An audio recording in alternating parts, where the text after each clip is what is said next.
Hey, welcome to Vance Tried It. Today we're going to be trying to make something that you might want to put on your Thanksgiving table. Now I saw this online. I'm going to put a link to the video that I'm basing this off of down in the description, so you can go take a look at that. We're going to change it up a little bit just because of the necessity that I had of being able to find all the ingredients and not spending overly too much money. So here's what we're going to do. We're going to start off by taking 2.5 cups of corn flour mix. Now, what is corn flour mix?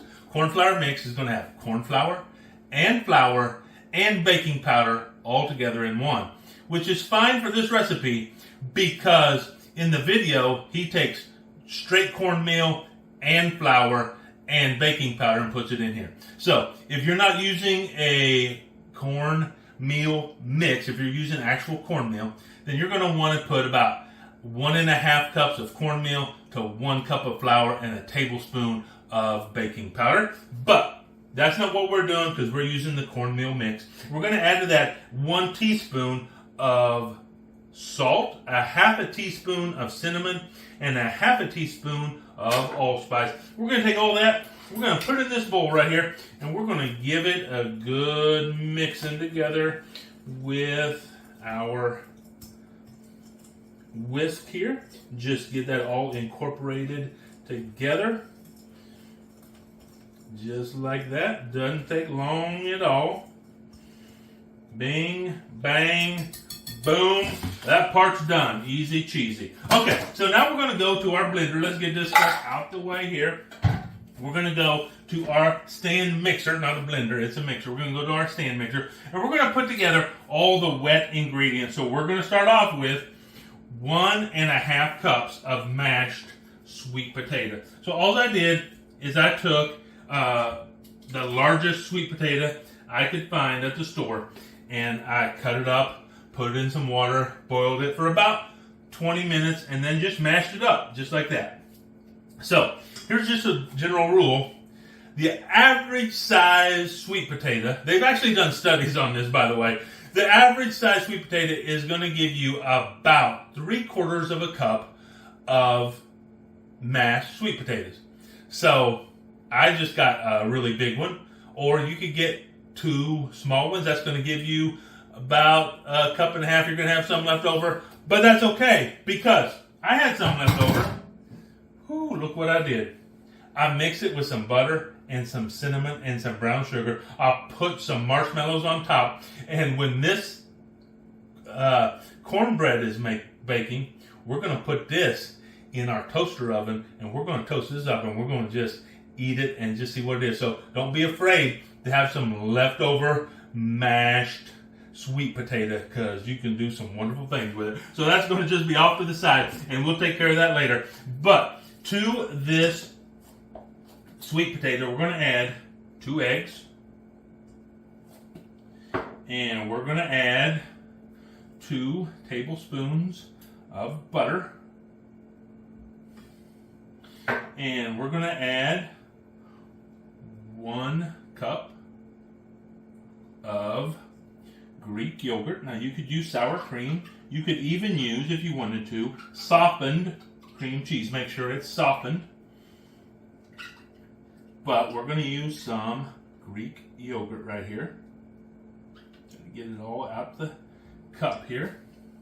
And then we're going to use 1/2 cup of brown sugar. Now remember, I said this is dry ingredients. So when you're baking, you're typically going to put in the sugar with dry ingredients. Now, why is that? Well, if you want the best explanation you can find, I'm pretty sure that Alton Brown explained it at least once on an episode of Good Eats, and you can try to find it there. But let me just try to give you a layman's term of why we would put in sugar in with our wet ingredients. So, what the sugar is going to do is it's going to dissolve into these wet ingredients. And then when it all combines together, because it's already dissolved in there, it's going to actually start to hinder the production of gluten in our cornbread. And so if it hinders the production of gluten, because the gluten's what starts to hold everything together, it starts to get fluffier, and so we want fluffier cornbread, so we put the sugar in. So typically when you're baking any sort of a bread or a cake or anything like that, you treat sugar as a dry ingredient so that it'll dissolve in there and begin to hinder the production of gluten, thereby giving you a fluffier end product. So that is the layman's explanation. But like I said, Alton Brown on Good Eats, I bet you can find an episode where he explains it much better and probably gives you some wonderful illustrations of exactly how that works. So we're going to take that, and we're going to get everything off of our spatula spoon here. Bing, bang, boom. Just like that. And we're going to put our just normal beater on here. And we're just going to mix this up kind of on a medium setting. We're just wanting to get it all incorporated together. Just going to mix it a little bit, turn it off, come back over here, scrape down the sides a little bit, just like this.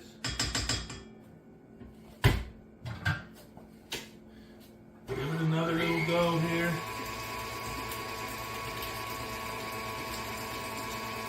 And we'll just call that good enough. Okay, so now what we're going to do is we're going to start alternating between our dry mix and a cup of buttermilk. And so let's just get some of this in here. Just like that. And now one thing we don't want to do is we don't want to over mix this, because it's going to get tough if you over mix it. So you want to go pretty quickly here. And in fact, look, if there's some lumps left in here, there's nothing wrong with that. We're going to stop it here one time. Going to give it one scrape down the side just to get all the goodness off the sides in here. Just like that.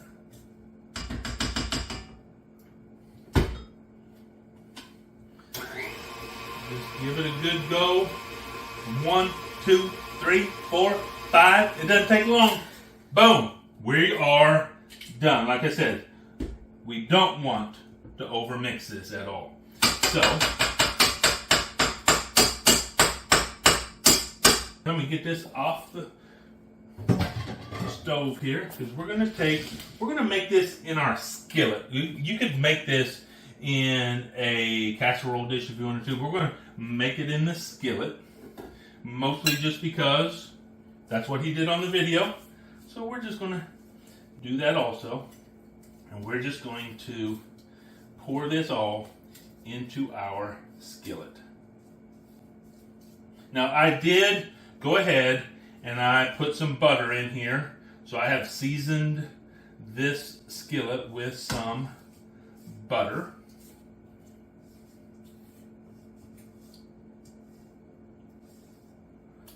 I'm just going to put that in there.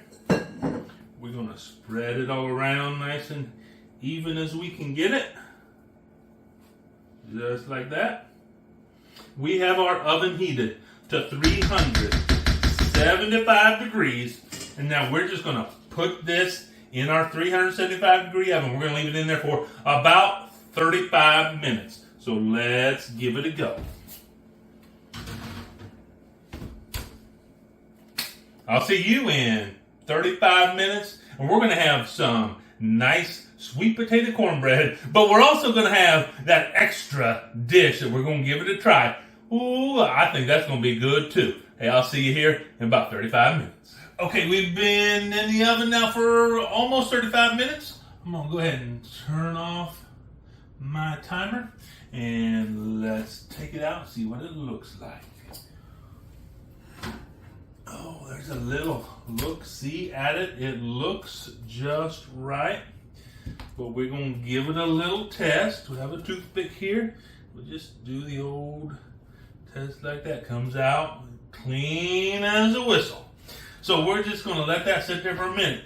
And while that is cooling off just a touch, we're going to come in here. And we're going to see what this is like. I'll give you a look-see at this. You can see those marshmallows toasted up really nicely. And let's just dig into this. See how this is.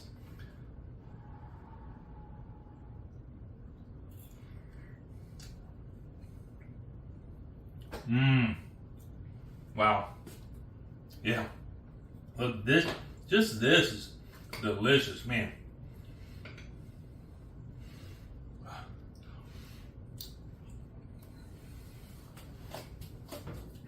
Yeah. So, trust me. So you want some leftover mashed sweet potato and just throw it in a bowl, get it cooked up really nice, just like that. Now, let me grab something to get this going with here. I'm just going to grab a little knife here. And we're just going to give this a nice cut. Ooh, look at that steam coming off of there. Nice, nice, nice.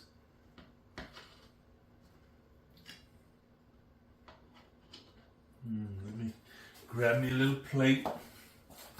Here we go. Let's just, oh yeah. Look at that.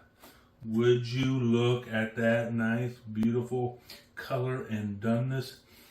The smell is amazing. So first thing we're going to do is we're going to just try it. Just going to break off a little corner here. Just plain.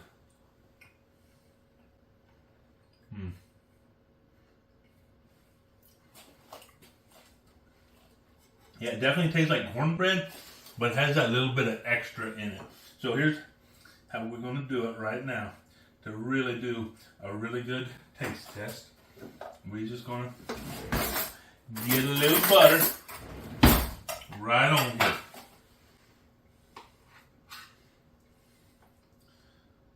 Just like that.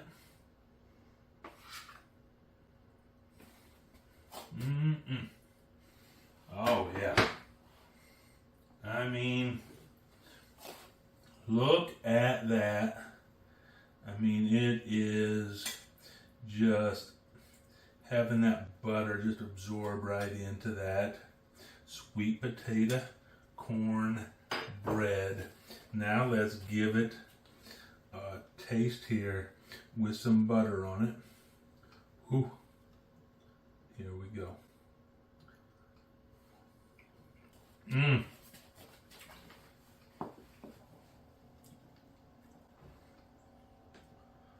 Guys, this is so good.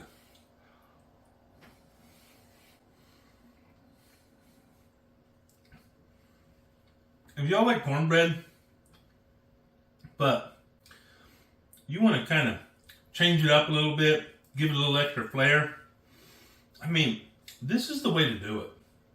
Because having this sweet potato in here just adds that extra layer of flavor.